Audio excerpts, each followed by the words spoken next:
बिस्मिल्लाहिर्रहमानिर्रहीम। अस्सलाम वालेकुम जी। उम्मीद करते हैं इंशाल्लाह आप खैर खैरियत से होंगे, ठीक ठाक होंगे। आज कलेजी की एक बड़ी ज़बरदस्त रेसिपी आपके लिए लेकर आए हैं। उम्मीद करते हैं आप सभी को बहुत ज़्यादा पसंद आने वाली है। ये आधा किलो कलेजी ली है, इसके ऊपर 3 टेबल स्पून भर के हमने सिरका शामिल कर दिया है। सिरका हम इसलिए शामिल कर रहे हैं कि आपकी कलेजी के अंदर जो ब्लड होता है वो वैसे साफ़ नहीं होता, तो अगर आप इसके ऊपर सिरका इस्तेमाल करेंगे तो इंशाल्लाह इसके अंदर से बहुत अच्छे तरीके से ब्लड बिल्कुल रिमूव हो जाएगा और आपकी कलेजी साफ़ सुथरी हो जाएगी। हाथों की मदद से मसलते हुए आपने अच्छी तरह सारी कलेजी को लगा लेना है और 15 मिनट के लिए आपने इसको रेस्ट दे देना है। इतनी देर में ब्लड अच्छे से रिमूव हो जाएगा। साथ ही अगले प्रोसेस की तरफ चलेंगे जी। यहाँ पे हमने एक कढ़ाई के अंदर 1 कप ऑयल का शामिल किया है। ऑयल को गर्म होने का वेट करेंगे और इसी के साथ ही हम इसमें शामिल कर देंगे 2 अदद प्याज, जिनको हमने रफ कटिंग किया है लेकिन छोटे साइजेस में हमने इनको कटिंग किया है। अच्छा जी, कलेजी के अंदर प्याज अगर आपको नज़र आए लास्ट पे तो वो बहुत बुरा लगता है, इसलिए प्याज़ों को हमने अच्छे से गोल्डन ब्राउन करना है। प्याज़ों को पकाते हैं इतनी देर के लिए जितनी देर में इनका कलर गोल्डन ब्राउन नहीं हो जाता। और प्याज़ों को यहाँ पे हम छोड़ते हैं और चलते हैं कलेजी की तरफ, देखते हैं कलेजी की सूरत हाल क्या है। वीवर्स, कलेजी को रखे हुए 15 मिनट हो गए हैं। आप देख सकते हैं कि कलेजी का कलर काफ़ी चेंज हो गया है। एक दफ़ा मैं आपको दिखा देता हूँ यहाँ पे कि इसके अंदर से जो ब्लड निकला है, ये देखें। अगर ये सिर्फ सिरका होता तो बिल्कुल पतला पानी होता, लेकिन आप यहाँ पे देख सकते हैं कि ये ब्लड है।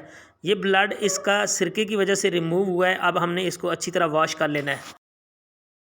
3 से 4 पानी हमने इसको अच्छी तरह वॉश किया है, उसकी वजह से इसका सिरका भी सारा रिमूव हो गया और ब्लड भी इसका बिल्कुल अच्छी तरह साफ सुथरा हो गया। कलेजी आप देख सकते हैं। दूसरी तरफ प्याज़ों के ऊपर गोल्डन ब्राउन कलर आ चुका है, आप देख सकते हैं, बड़ा प्यारा कलर आया इसके ऊपर।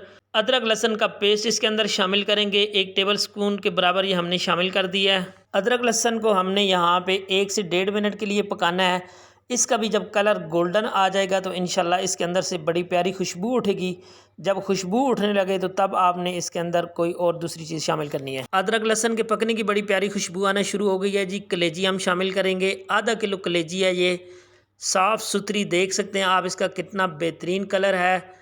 इसको आपने मसाले के अंदर अच्छी तरह मिक्स करना है और फ्राई करना है। कलेजी को हम फ्राई करते हैं, उसी के साथ साथ आप लोगों से हमेशा की तरह रिक्वेस्ट होती है कि अगर आप चैनल पे पहली बार आए हैं तो चैनल को सब्सक्राइब कर लें, साथ में लगे हुए बेल के आइकन को प्रेस कर लें। और अगर आपको वीडियो पसंद आ रही है तो प्लीज़ वीडियो अपने फ्रेंड और फैमिली के साथ लाजमी शेयर किया करें। आपका बहुत शुक्रिया। यहाँ पे आप देख सकते हैं कलेजी को हमने फ्राई किया है, उसके ऊपर जो पहले कलर था उसको चेंज करके अभी जो फ्राई होने वाली कलेजी का कलर होता है उस तरह इसके ऊपर अच्छा सा कलर आ चुका है। इसका मतलब हमारी कलेजी बहुत अच्छी फ्राई हो चुकी है। अब हम इसके ऊपर टमाटर डाल देंगे। 3 अदद बड़े साइज़ के टमाटर थे। टमाटर आपने थोड़े ज़्यादा डालने होते हैं कलेजी के अंदर, क्योंकि जो ग्रेवी होती है वो टमाटर की ही ग्रेवी बनती है। इसके अंदर हमने इनको एक दफ़ा फैला के इसके ऊपर ढक्कन रख दिया है। ढक्कन हम सिर्फ़ और सिर्फ 2.5 से 3 मिनट के लिए रखेंगे। तो यहाँ पे 2.5 से 3 मिनट हो चुके हैं। इसके दौरान ही हमारे टमाटर अच्छे खासे नरम पड़ चुके हैं। ये कवर हमने रखा ही इसीलिए है कि अगर आप इसको वैसे पकाएंगे तो टमाटर ज़्यादा देर में गलेंगे और उसकी वजह से आपकी कलेजी टूट भी सकती है। अगर आप इसके ऊपर कवर रख के इसको नरम करेंगे टमाटरों को तो इंशाल्लाह आपकी कलेजी भी नहीं टूटेगी और टमाटर फ़ौरन से नरम पड़ जाएंगे। ये बहुत अच्छी ट्रिक है टमाटरों को जल्दी गलाने के लिए। तो यहाँ पे आप देख सकते हैं कि टमाटर बहुत अच्छे से ना सिर्फ नरम हो चुके हैं बल्कि गलते जा रहे हैं।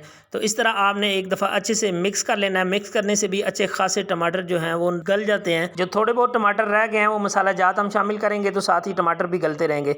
यहाँ पे सबसे पहले हमने ½ टी स्पून नमक शामिल कर दिया। आपने अपने टेस्ट के हिसाब से इसको देख लेना है, कम ज़्यादा भी हो सकता है। हल्दी पाउडर इसके अंदर ½ टी स्पून हमने डाल दिया है। लाल मिर्च का पाउडर 1 टीस्पून हमने इसके अंदर डाला है।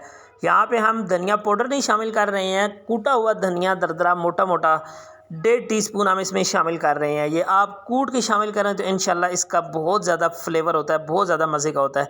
एक दफ़ा अच्छे से आपने मसालों को इसके अंदर मिक्स करना है और भूनना है। जितना ज़्यादा आप अच्छे से मसाला फ्राई करेंगे, जितना ज़्यादा अच्छे से मसाला आप बनाएंगे, इंशाल्लाह आपकी कोई भी चीज़ है उसका टेस्ट इतना ही कमाल का निकल के आएगा। तो यहाँ पे मसालों को अच्छी तरह हम फ्राई कर लेते हैं जी। यहाँ पे एक बड़ी पते की बात मैं आपको बताता चलूँ कि अगर आपका मसाला ज़्यादा खुश्क है तो आपने उसके अंदर थोड़ा सा पानी शामिल कर लेना होता है। अगर आप खुश्क की मसाले को रगड़ते रहेंगे, भूनते रहेंगे तो वो जो भी चीज़ आप पका रहे हैं उसके अंदर जज़ब नहीं होगा और उसका वो टेस्ट और फ्लेवर निकल के नहीं आएगा। आपने मसाले के ऊपर थोड़ा सा पानी शामिल करना होता है ताकि ये नरम हो के जो भी कलेजी पका रहे हैं, गोश्त पका रहे हैं, चिकन पका रहे हैं, उसके अंदर ये अच्छे से जज़ब हो जाए। 3 अदद हरी मिर्चें, ये ज़्यादा तीखी वाली नहीं है, इसके ऊपर शामिल कर दी हैं। हाफ़ टी स्पून ज़ीरा है सफ़ेद, ये हमने इसके ऊपर शामिल कर दिया है। इन दोनों चीज़ों का बहुत अच्छा टेस्ट आता है। ये पहले आपने शामिल नहीं करनी, इस स्टेज पे आपने शामिल करनी है।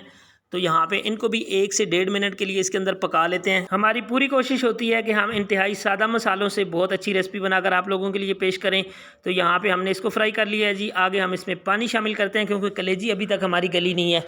3 कप हम इसमें पानी शामिल करेंगे। ये कटोरी 1 कप के बराबर है, 250 ml के। अगर आप इसको बिल्कुल सूखा रखना चाहते हैं तो आप 2 कप भी शामिल कर सकते हैं, और अगर आपको ग्रेवी ज़्यादा चाहिए तो आप 1 और कप बढ़ा भी सकते हैं। इससे कुछ फ़र्क नहीं पड़ता टेस्ट पे। तो यहाँ पे एक दफ़ा इसको अच्छी तरह मिक्स करके दम पे रखेंगे। दम हमने इसको रखना है जी कम से कम 13 से 14 मिनट के लिए। सारी कलेजी हमारे मसाले के अंदर डिप हो चुकी है। आप कवर रखेंगे इसके ऊपर और आंच इसकी हमने स्लो कर देनी है। इस स्टेज पे फुल आंच पे आपने नहीं पकाना। 13 मिनट हो चुके हैं जी। हमने दरमियान में एक दफ़ा इसको देखा भी था, तो आप यहाँ पे देख सकते हैं माशाल्लाह से इसका ऑयल कितना ज़बरदस्त ऊपर आ चुका है। खुशबू बहुत मज़े की इसकी उठ रही है। एक दफ़ा अच्छे से इसको मिक्स कर लेते हैं, और पानी जितना हमने डाला था उससे अच्छा खासा कम हो चुका है। आप ग्रेवी देखें कितनी थिक है माशाल्लाह से। अल्हम्दुलिल्लाह हमारा सालन आज का बनकर रेडी हो चुका है। अब हमने जस्ट इसको गार्निश करना है। कसूरी मेथी है जी, इसको हाथों की मदद से क्रश करके आप 1 टेबल स्पून इसके ऊपर शामिल कीजिए। अल्लाह के फजल से ऐसी कमाल की खुशबू देगी, ऐसा कमाल का जायका बनेगा कि आपने कभी सोचा भी नहीं होगा। हरा धनिया है 1 मुट्ठी के बराबर, हम इसके ऊपर डाल देंगे। ये आप अपने टेस्ट के मुताबिक कम ज़्यादा भी डाल सकते हैं, लेकिन कसूरी मेथी इसके जायके को 4 चांद लगा देती है। आज हमारी बीफ की कलेजी का सालन रेडी है। ये आपको कैसा लगा है आपने कमेंट्स की सूरत में हमें लाजमी बताना है, अपनी राय का इजहार फरमाना है। मुझे देनी है इजाज़त, अपना बहुत ज़्यादा ख्याल रखना है। अगर आपने अभी तक हमारे चैनल को सब्सक्राइब नहीं किया तो चैनल को ज़रूर सब्सक्राइब कर लीजिए। मैं आपको दोबारा रिमाइंड करवा रहा हूँ। और अगर आपको वीडियो पसंद आती है तो वो आपने लाजमी अपने फ्रेंड और फैमिली के साथ शेयर करनी है। अपना बहुत ज़्यादा ख्याल रखना है। मुझे देनी है इजाज़त। अल्लाह ने के बान।